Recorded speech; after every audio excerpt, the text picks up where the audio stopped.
Merry Christmas, everybody, and happy Boxing Day. And welcome to B2B Energy's 12 Days of Christmas, Day 2. And what I'm going to talk about today and give back to you today is the word rec.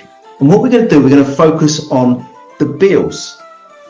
Now, if you consider the word recce, because that's what we're going to do, we're going to carry out a recce on those bills.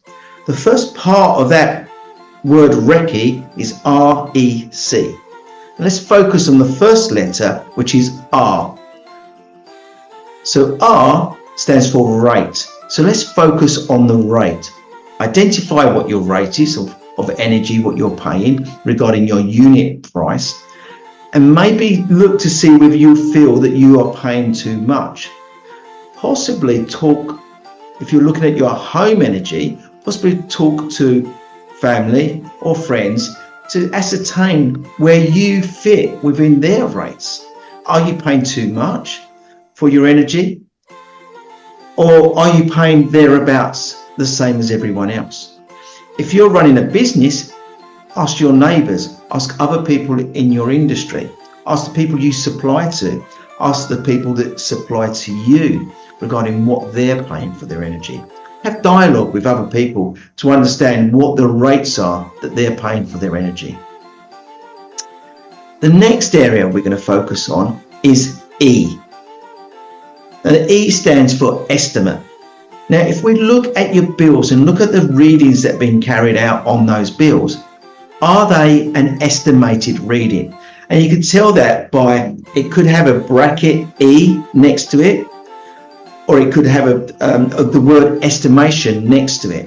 Now, if these bills are estimate, what we need to do is go and look at the meter, maybe get a photograph and actually do a comparison between what the bill's reading and what the meter's actually reading. That helps us ascertain whether we're paying the right amount of consumption and quantity of the energy we've used. And lastly, let's look at the word C and contract. So are your bills in contract? Is your energy contracts in place regarding your gas, electric and water? Now, there will be possibly some indication on those energy bills whether you are in contract. Look out for the word deemed. If it's deemed contract, that means it's out of contract. It may actually say that you could renew the contract as and when you need, which again is indication that it's actually out of contract. There's quite a lot of things to understand here and to take in. A link to this is a document where I have actually provided you with the overview of what I'm trying to explain here, the recce, carrying out a recce regarding your energy bills. So that's day 2 of the 12 days of Christmas. I am providing all information off the back of this. There'll be downloads and links with it in the comments for you to take this to the next level. I'm hoping this is helping you regarding your Christmas and the worry that you possibly maybe have over your third largest expense. So, Merry Christmas everybody, and I will see you tomorrow.